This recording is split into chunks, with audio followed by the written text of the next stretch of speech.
जिस तरह से गायत्री मंत्र जपने की अपनी एक विधि है, नियम है, सावधानियां हैं, क्या गायत्री मंत्र लेखन करते समय भी कुछ खास नियमों का पालन हमें करना चाहिए? आइए जान लेते हैं। पंडित जी, आपने गायत्री मंत्र की विधि बताई, कैसे हमें जप करना चाहिए वो तरीका भी बताया, लेकिन क्या लेखन करते समय अगर हम गायत्री मंत्र को लिख रहे हैं उस समय भी कुछ सावधानियां बरतनी चाहिए क्या?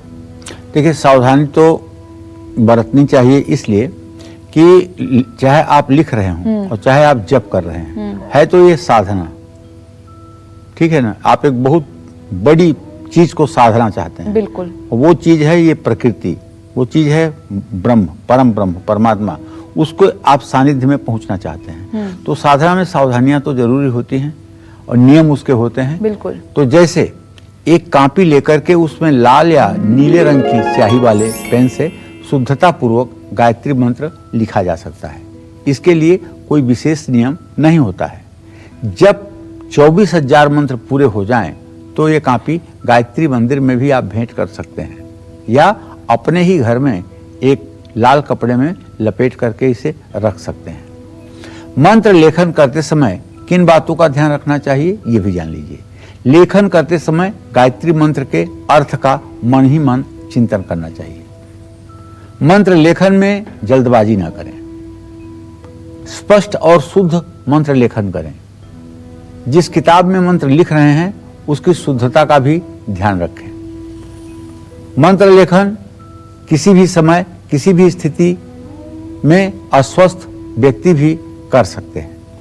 अस्वस्थ व्यक्तियों के लिए गायत्री मंत्र रामबाण से कम नहीं है।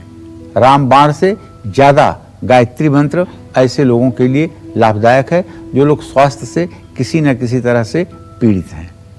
तो मैं बताना चाहूंगा, गायत्री का एक एक प्रयोग जो देवी भागवत में लिखा है उसको अगर बताऊं तो कुछ चीजों पर आपको बड़ा आश्चर्य होगा।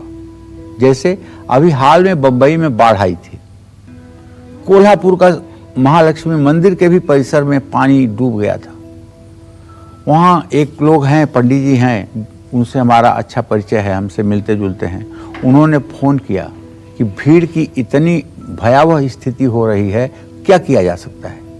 मैंने उनको देवी भागवत का उपाय बताया कि आप एक कांसे की थाली में जल भर लीजिए और थोड़ी सी भस्म भभूति ले लीजिए और गायत्री मंत्र पढ़ते हुए 108 बार उस भभूति को जल में मारिए, पानी निकल जाएगा। उन्होंने ऐसा किया, पानी निकल गया, उनका फोन भी आया।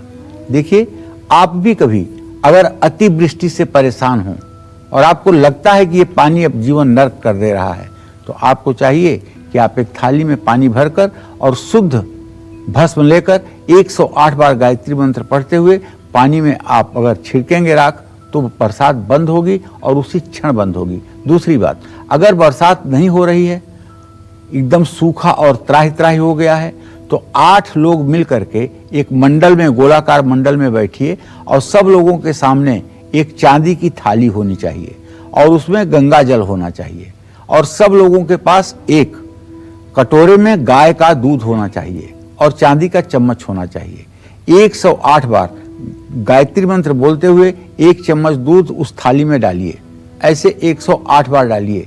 निश्चित रूप से आप लोगों का एक चक्र पूजन पूरा नहीं होगा, उसके पहले आपको प्रकृति अपना संदेश दे देगी कि धरती पर बरसात की शुरुआत हो जाएगी। लेकिन पूरी श्रद्धा के साथ करिएगा, अतिशयोक्ति या बनावटी बात नहीं है। इसको अगर आप देवी भागवत पढ़ें, देखें, तो आपको गायत्री प्रयोग नाम की एक चैप्टर है जिसमें आपको सारी चीजें मिल जाएंगी।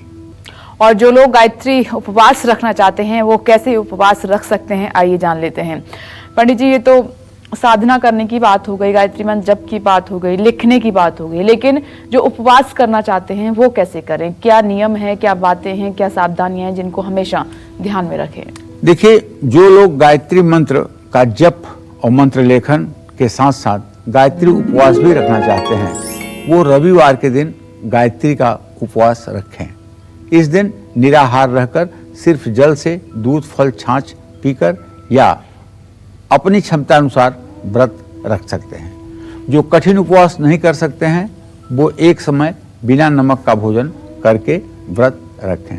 अरे भाई, गायत्री मंत्र में तो एक बहुत बड़ी बात कही गई है ना, वो ये बात है कि गायत्री मंत्र में गाय को जौ खिला दीजिए और वो जौ उसके गोबर में से जो निकलेगा उसको धो करके उसका आटा बना करके और गाय के दूध के छाछ से बिना नमक के आप थोड़े से मीठा के साथ उसका सेवन करेंगे। नमक खाने की तो कहीं बात ही नहीं है। और ये उपाय 1-2 दिन नहीं करना है, 16 साल जब करेंगे तब जाके आपका 24 पुरस्चरण होगा, तब गायत्री माता आपके सामने प्रकट होंगी, जो इस कलिकाल में बहुत ही असंभव है। देखिए, पंडित जी ने आज गायत्री मंत्र के बारे में बहुत ही सटीक और बहुत सारी बातें बताई हैं। उम्मीद करते हैं कि वो तमाम बातें आपने नोट कर ली होंगी, उपाय भी नोट कर लिए होंगे, साथ ही कुछ मंत्र भी बताए हैं वो भी आपने नोट कर लिए होंगे। कैसे? क्योंकि गायत्री मंत्र मंत्रों में महामंत्र है, सबसे बड़ा मंत्र है। पंडित जी ने ये भी बताया कि आप किसी भी दिक्कत में हैं, कहीं पर भी हैं, कितनी भी बड़ी परेशानी है, अगर आप सच्चे मन से गायत्री मंत्र का जप कर लेते हैं, साधना कर लेते हैं, पूजा कर लेते हैं, तो यकीन मानिए कि आपके जीवन में दुख नाम की कोई चीज नहीं होगी। आप हमेशा तरक्की के रास्ते पर रहेंगे, खुश रहेंगे, प्रसन्न रहेंगे। इसीलिए गायत्री मंत्र की पूजा भी दी।